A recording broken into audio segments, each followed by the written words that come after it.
Everyone. आज की class में हम क्लास 12th के फर्स्ट बुक पॉलिटिकल साइंस के फर्स्ट बुक के कुछ इम्पॉर्टेंट क्वेश्चंस देखने वाले हैं जो एग्ज़ाम के लिहाज से इम्पॉर्टेंट हैं। कुछ महत्वपूर्ण क्वेश्चन हैं आपके सामने जो 4 से 6 नंबर के आ सकते हैं। तो पहला क्वेश्चन है, यूरोपीय संघ की क्या चीज़ें उसे सत्ता के नए केंद्र के रूप में उभारती हैं? यानी उसका आर्थिक, राजनीतिक, कूटनीतिक, सैन्य शक्ति या उसका सैन्य प्रभाव। आर्थिक, राजनीतिक, कूटनीतिक और सैन्य प्रभाव या सैन्य शक्ति के तौर पर हम देखते हैं कि यूरोपीय संघ वैश्विक स्तर पर अपनी एक अलग पहचान बना चुका है, तो ये चीज़ उसे सत्ता का नया केंद्र बनाती हैं। दक्षिण एशिया के द्विपक्षीय संबंधों को बाहरी शक्तियां कैसे प्रभावित करती हैं? दक्षिण एशिया यानी भारत सहित 7 देश, इनके आपसी संबंधों को बाहरी शक्तियां कैसे प्रभावित करती हैं जो दक्षिण एशिया की नहीं है, जैसे चीन और अमेरिका या जो भी देश हों जो भारत से, जो दक्षिण एशिया के बाहर के हैं, उनके प्रभाव से इनके आपसी संबंधों पर क्या प्रभाव पड़ता है वो हमें बताना है। वैश्वीकरण के विभिन्न अवतारों के प्रभाव को स्पष्ट करें। वैश्वीकरण के 3 अवतार हैं, आर्थिक, राजनीतिक और सांस्कृतिक, जिसमें इसके अवतारों का जो कुछ सकारात्मक और कुछ नकारात्मक नज़रिया है, कुछ सकारात्मक बातें हैं, कुछ नकारात्मक हैं। खास तौर पर आर्थिक वैश्वीकरण और सांस्कृतिक वैश्वीकरण एग्ज़ाम में काफ़ी बार पूछे गए हैं, तो उसको आप लोग पढ़िए। और तकनीक ने किस तरह से वैश्वीकरण को बढ़ावा दिया, ये भी एक अच्छा क्वेश्चन है कि तकनीक ने वैश्वीकरण को बढ़ाने में क्या योगदान दिया। नेक्स्ट है, सुरक्षा की पारंपरिक व अपारंपरिक धारणा को स्पष्ट करें। अब सुरक्षा की जो पारंपरिक धारणा है और अपारंपरिक धारणा है, ये क्या होती है? धारणा मतलब विचार या सोच। पारंपरिक धारणा में खतरे जो होते हैं, हमें पता होता है खतरों का दायरा सीमित होता है, खतरे किसी देश की सेना से होते हैं, वो सारी चीज़ें हैं। अपारंपरिक धारणा में खतरे का दायरा व्यापक होता है, खतरे का दायरे में बहुत सारी चीज़ें आती हैं, वो सब पढ़ना है आपको।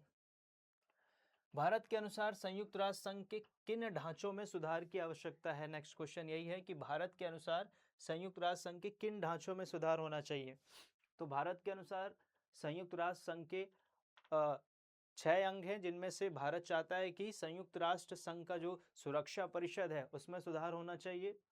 जो वीटो पावर मिली है 5 देशों को, उनकी संख्या बढ़नी चाहिए। खास तौर पर स्थायी सदस्यों की संख्या बढ़नी चाहिए, क्योंकि अस्थायी सदस्यों की संख्या बढ़ी थी और स्थायी सदस्यों की संख्या नहीं बढ़ी। और साथ ही साथ दुनिया के दूसरे देशों को भी नुमाइंदगी करने का मौका मिलना चाहिए। वो सारी चीज़ें हैं। आप लोग इसको बिल्कुल हेडिंग टू हेडिंग पढ़ना है, आंसर बिल्कुल सिस्टमैटिक तरीके से पढ़ना है। ये क्वेश्चन समझाने के रूप में इसको मैं बता रहा हूँ आपको।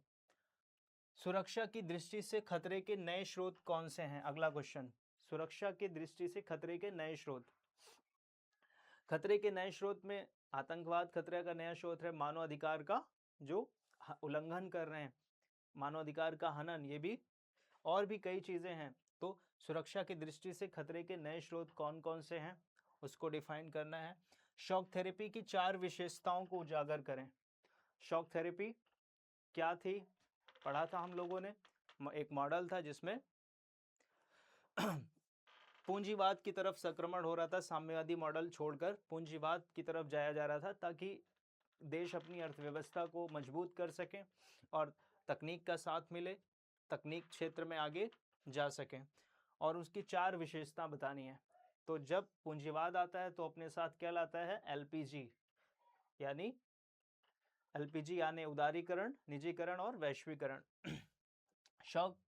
अगला क्वेश्चन देखिए, सोवियत संघ के विघटन के परिणामों को स्पष्ट करें। सोवियत संघ का जब विघटन हो गया तो क्या परिणाम रहा? विश्व जो है वो अब सारी शक्तियां अमेरिका के पास चली गई, विश्व एक ध्रुवीय बन गया। 1991 के बाद जो सोवियत संघ 15 गणराज्यों का था वो अब नए नए देशों का उदय हुआ, 9 उदयी देश हुए और शीत युद्ध का क्या हो जाता है? अंत हो जाता है। तो ये सारी चीज़ें रही सोवियत संघ के विघटन के परिणाम। और भी कई चीज़ें हैं, इसको आप लोग पढ़ लेना।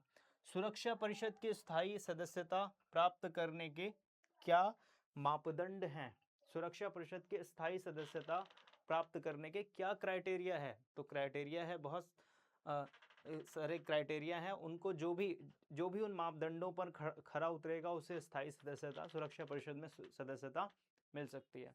अब सुरक्षा परिषद में मुख्य तौर पर क्या क्या मापदंड हैं अगर हम ऐसे कहें तो, जनसंख्या के लिहाज से एक बड़ा देश हो, मानवाधिकार का सम्मान करता हो, लोकतंत्र पर विश्वास करता हो, संयुक्त राष्ट्र संघ के बजट में अपना योगदान देता हो, तो ये सारी चीज़ें अगर किसी देश में ये क्वालिटियां हैं या ये मापदंड हैं तो वो सुरक्षा परिषद का स्थायी सदस्य बनने की जो है वो क्या रखता है, विशेषता रखता है। तो ये सब कुछ क्वेश्चंस हैं जो 4 नंबर में आ सकते हैं, 4 से 6 नंबर के बीच में। और भी अगली बुक के कुछ क्वेश्चंस हैं उसको भी हम देखेंगे, कुछ स्पेशल क्वेश्चन है उसको भी हम देखेंगे। ये सिर्फ उन स्टूडेंट्स के लिए है जो अभी तक जिन्होंने कुछ नहीं पढ़ा, बस इन कुछ क्वेश्चंस को पढ़कर वो अपना एग्ज़ाम अच्छे से दे सकते हैं। तो बाकी क्वेश्चंस हम अगली क्लास में करेंगे, अगली क्लास में देखेंगे जो भी क्वेश्चंस हैं।